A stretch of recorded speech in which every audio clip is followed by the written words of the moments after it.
Sa linggo na ang simula ng election period at kasabay sa paghahanda ng PNP ang pag-monitor sa 19 na syudad at munisipalidad na itinuturing na election hotspots o mga lugar na dapat tutukan ng gusto kaugnay ng eleksyon. Habang palapit yung ating election period, nagtatrabaho yung mga polis natin, of course. So meron tayong mga police operations. We have joint efforts also, of course, with the Armed Forces of the Philippines. So kung bumababa yung incident at na-assess ng mga tao natin na nababawasan naman itong mga pangyayari na to, it's either we remove them or we move them to another category.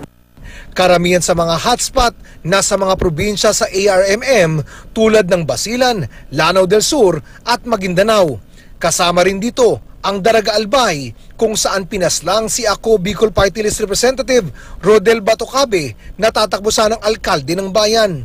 Inirekomenda ang Daraga na ilagay sa ilalim ng Comelec control na pinag-aaralan pa sa ngayon.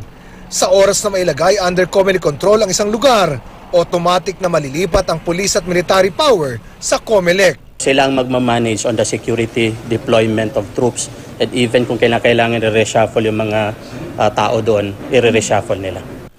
Pero posibleng dumami pa ang bilang ng mga election hotspots habang papalapit ang eleksyon.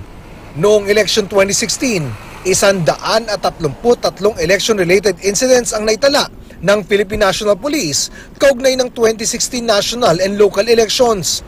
48 ang namatay sa loob ng election period noong 2016. Mahigit 50 ang sugatan habang 124 ang nakaligtas.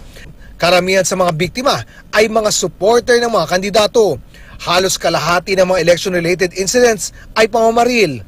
Pinakamarami ang naitalang insidente sa Autonomous Region in Muslim Mindanao. Sinundan ng Region 3 at Region 10. Magiging katuwang naman ng Comelec ang PNP at AFP sa darating na eleksyon sa bisa ng memorandum order na pirmado ni Pangulong Duterte. The PNP will be available to us, both their personnel and their equipment and resources in case we should need it. No? Oscar Oida, GMA News.